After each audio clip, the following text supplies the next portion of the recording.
महाराष्ट्र जलसंपत्ती नियमन प्राधिकरणाने शेतीच्या पाणीपट्टीत 20% वाढ केली आहे। ओएसिस फर्टिलिटीच्या तज्ज्ञांनी IVF उपचार पद्धतीद्वारे 1 लाखांहून अधिक जोडप्यांना मातृत्व प्राप्तीचा आनंद दिला आहे। मोफत अपॉइंटमेंट बुक करण्यासाठी आजच संपर्क साधा। पाणीपट्टी वाढीमुळे ऊस आणि केळीसह बारमाही पिकांच्या क्षेत्राला याचा मोठा फटका बसण्याची शक्यता आहे।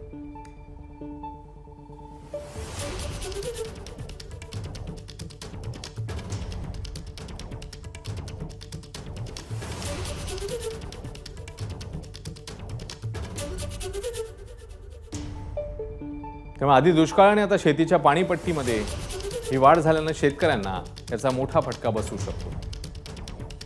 हे सरकार शेतकऱ्यांचं आहे, त्यामुळे शेतकऱ्यांसाठी अनेक योजना आम्ही सुरू केलेल्या आहेत आणि या विषयावर देखील शेतकऱ्यांच्या पाठीशी सरकार आहे। शेतकऱ्यांच्या हिताचा निर्णय सरकार घेईल। पाणीपट्टीमध्ये वाढ केली असं नाही, यांनी बागायतदार शेतकऱ्यांसाठी पुन्हा त्यांच्या पाण्याचा रेट त्यांनी 10% वाढवला आणि कोरडवाहू शेतकरी जो आहे त्याला 7% त्यांचं पाणीपट्टी कर वाढवलेला आहे।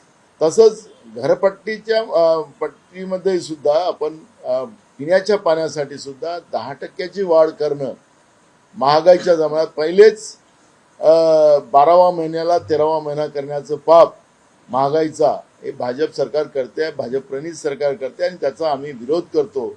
आणि त्या दृष्टिकोनातलं या अधिवेशनामध्ये सरकारला आम्ही जबाब विचारू आणि हे जे वाढवलेले दर आहेत पाणीपट्टीचे हे कमी करावे सरकारने, ही भूमिका आमची राहणार आहे। ABP माझा, उघडा डोळे बघा नीट।